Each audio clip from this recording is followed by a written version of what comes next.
Good evening students. Today we are going to see about chapter 3 Plant Kingdom of Unit 1 Diversity in the Living World given in 11th standard NCERT biology book. Generally plants are classified into various categories. They are algae, bryophytes, pteridophytes, gymnosperms and angiosperms. Plants are also classified based on their evolutionary relationships and it is named as phylogenetic classification, and numerical taxonomy is based on all observable characteristics, and cytotaxonomy is based on cytological information, and chemotaxonomy is based on chemical constituents of the plants. Now let us go deeply into the different categories. First one is algae. Algae reproduce by vegetative means, asexual and sexual means. Fragmentation is the method adopted by algae in vegetative reproduction, and in asexual reproduction, spores are formed and especially zoospores are formed. In sexual reproduction, male and female gametes are formed. Marine algae like Porphyra, Laminaria and Sargassum are used as food materials. Agar obtained from Gelidium and Gracilaria algae is used in tissue culture as a culture medium and also used in making ice creams and jelly items. Space travelers use spirulina and chlorella. These are single cell proteins, and 50% of total carbon fixation in earth is carried out by algae, and these help in increasing the dissolved oxygen content in the water bodies. Now let us look into the categories under algae. Algae are classified generally into Chlorophyceae, Phacophyceae and Rhodophyceae based on the pigment present in them. Chlorophyceae is generally called green algae as the name suggests. Chloro means chlorophyll. The pigments present in these algae are chlorophyll A and chlorophyll B. Example, Chlamydomonas, Volvox, Spirogyra. Next, Phacophyceae. Phacophyceae are generally called as brown algae. They live in marine habitats, and the pigments present in Phacophyceae are chlorophyll A, chlorophyll C, carotenoids and xanthophylls. The color ranges from olive green to different shades of brown. As they are brown algae, they have different shades of brown color. Example, Ectocarpus, Laminaria, Sargassum. Next category is Rhodophyceae. These algae are generally called as red algae. We all know red color is obtained from the pigment erythrin. So the pigment present in Rhodophyceae is R-phycoerythrin. Example, Porphyra, Gracilaria, Gelidium. So that's all about algae. Now let us move into the next category, bryophytes. Mosses and liverworts occupy the category bryophytes. Bryophytes generally live in moist, shaded areas in the hills, and they form the amphibian category of the plant kingdom. We all know what are amphibians? The animals which live in both animals or plants that live both in water and land is amphibian. So these plants live in soil and they need water for their sexual reproduction. Bryophytes lack true leaves, stem and roots. They are gametophytes.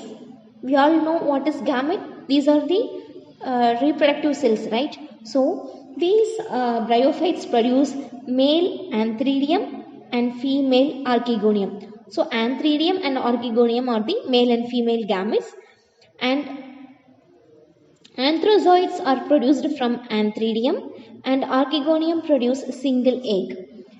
Anthrozoids are released into water and they float in water and they reach egg and then fusion occurs.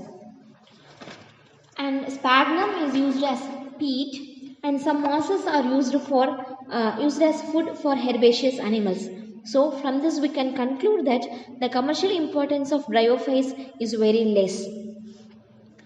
Next category of plants is pteridophytes. Horsetails and ferns are the major groups under pteridophytes. Pteridophytes are used as medicinal plants, and they are mostly used as soil binders, and most of the ornamental plants belong to pteridophyte category. As per evolutionary process, these pteridophytes are the first plants to get vascular tissues, xylem and phloem. These pteridophytes grow in cool, damp and shady places. They have true root, stem and leaves. The gametes are Antheridia and Archegonia. So, algae, they do not have leaf or a stem or root. Bryophytes, they lack true leaves, root or stem. That is, they have something but it is not well developed. Next category is pteridophytes. They have true roots, leaves and stem. And algae, they are completely aquatic. Then bryophytes, they are amphibians. And pteridophytes, they live in marshy areas and damp areas. Next comes gymnosperms. In gymnosperms, the ovules are not enclosed by any ovary wall and remain exposed before and after fertilization. That is, the seeds are open. The most common example we know is cashew nut.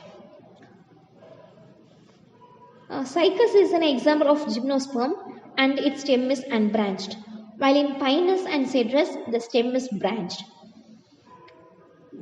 They produce cones, that is male and female cones for reproduction process. Male and female cone occur in same tree in Pinus, while in Cycas male and female cones are produced in different trees. And gymnosperms are also called as non-flowering plants. Next comes angiosperms. In angiosperms, the ovules are developed in special creatures called flowers. We all have seen in our biology classes while dissecting a hibiscus flower, we all know ovule is present inside the ovary in the flower. So seeds are enclosed in fruits. That is, we will be seeing in later classes detail about this.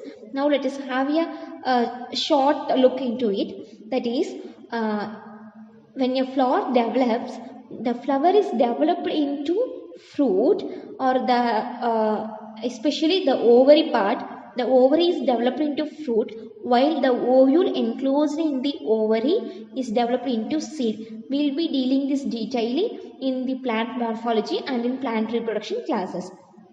Now let us look into angiosperms. Angiosperms range from microscopic Wolffia to tall trees like eucalyptus. The commercial uses of angiosperms are they are used as food, fodder, fuel, medicine and many other things. Angiosperms are classified into two types, monocots and dicots. We all know monocot plants have single cotyledon and dicot plants have two cotyledons.